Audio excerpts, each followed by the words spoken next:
R. Lee Ermey, who played Sergeant Hartman, was a drill instructor at the San Diego Marine Recruit Depot from 1965 to 1967 and trained recruits for Vietnam.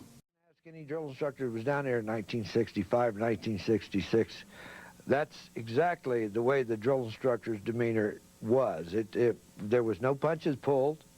Marine Corps never did condone maltreatment. It's always been against regulation. It's always been against the law. But our workload was just terrible. So rather than drop him down for 25 push-ups, it was real simple and real quick for me just to walk past him and drop him to his knees with a little shot in the solar plexus and a little verbal chastising right there on the spot. Now get up and let's rock and roll, and let's learn and let's train. You little scumbag! I got your name. I got your ass! You will not laugh. You will not cry. You will learn by the numbers. I will teach you. Now get up. Get on your feet. The recruits in the film were trained at the Parris Island Marine Depot in South Carolina. Most Marine recruits were trained at Parris Island or at the San Diego Marine Depot. The conditions and activities of the recruits in the movie are very accurate, and this can easily be seen when looking at the obstacle course.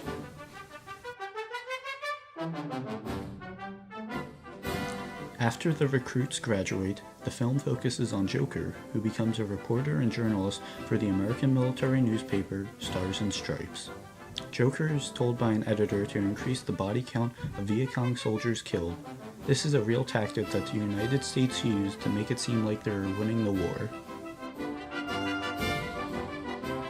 Everything changes for Joker during the Tet New Year when the Viet Cong stage a surprise attack on multiple southern Vietnamese cities.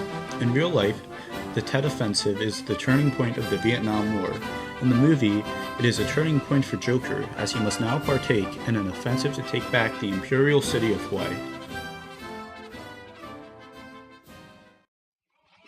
On the fifth day of the battle for Hue, the Marines moved out from the fortified Army compound that withstood the original attack and advanced into the empty, abandoned buildings of what was Hue University. Hue, the ancient imperial city.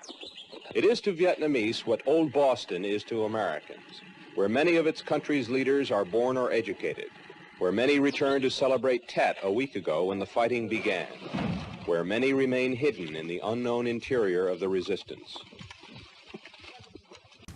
The film accurately represents the Battle of Hue, and it also has a really weird background song.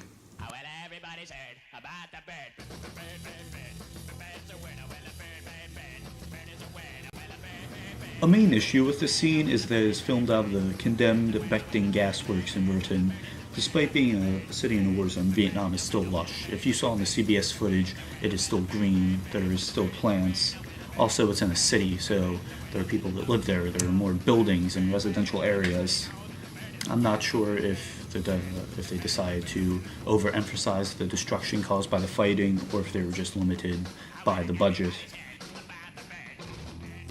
The great thing about this movie is that it captures the strategy around the Battle of Hue. You have the Viet Cong using guerrilla warfare tactics against the Americans, and you have the Americans going around the city and they're unsure of where the Viet Cong are.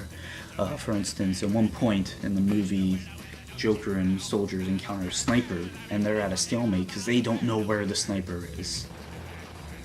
The first sniper shots ricochet around the thick walls of the building, taking the first casualties of the first squad.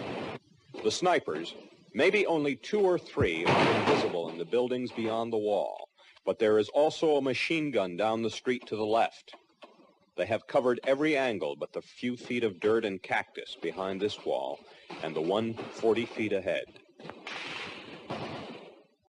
There's one more thing I have to mention that is very important in the fact or fiction logic, and that is they're not real. Like, the characters are not real. Like, they're based on actual Vietnam soldiers, but they're not real.